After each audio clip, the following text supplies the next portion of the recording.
या विमान दुर्घटनेसंदर्भात राज ठाकरेंनी फेसबुक पोस्ट केलेली आहे। बोईंगच्या ड्रीमलाइनर प्रश्न उपस्थित केलेले आहेत, तर ड्रीमलाइनर विमानाच्या वापराबाबत राज ठाकरेंकडून सवाल उपस्थित करण्यात आले।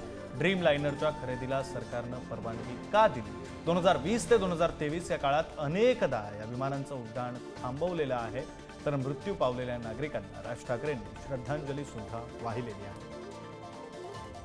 अगदी सविस्तर अशी राज ठाकरेंनी ही फेसबुक पोस्ट केलेली आहे। त्यामध्ये त्यांनी काही सवाल उपस्थित केलेले आहेत, सरकारला सुद्धा त्यांनी प्रश्न विचारलेले आहेत, तर सोबतच ज्यांचा मृत्यू झाला त्यांना श्रद्धांजली सुद्धा राज ठाकरे मनसे अध्यक्ष यांनी वाहिलेली आहे।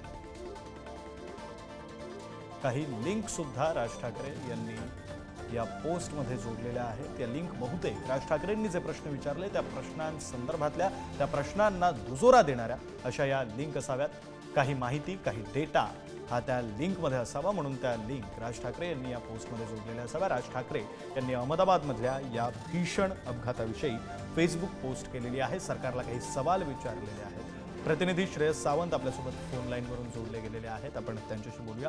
श्रेयस, खरं तर राज ठाकरे यांनी श्रद्धांजली वाहिलेलीच आहे, ते स्वाभाविक होतं, अपेक्षित होतं, मात्र त्यासोबत काही प्रश्न राज ठाकरे यांनी विचारलेले आहेत, त्या प्रश्नांविषयी सुद्धा बोलावं लागेल।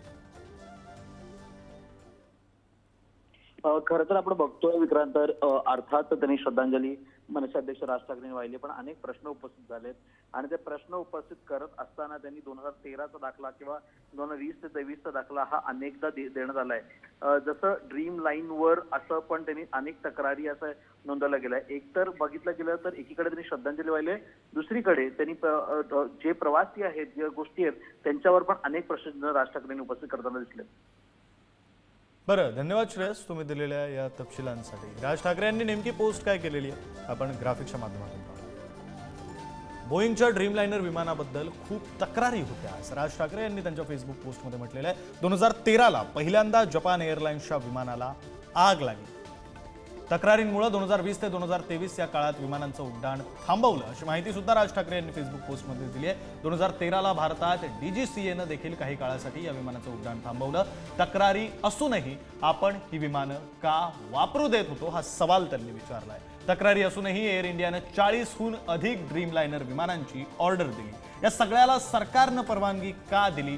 DGCAनं विचार का केला नाही असा सवाल राज ठाकरे यांनी उपस्थित केला।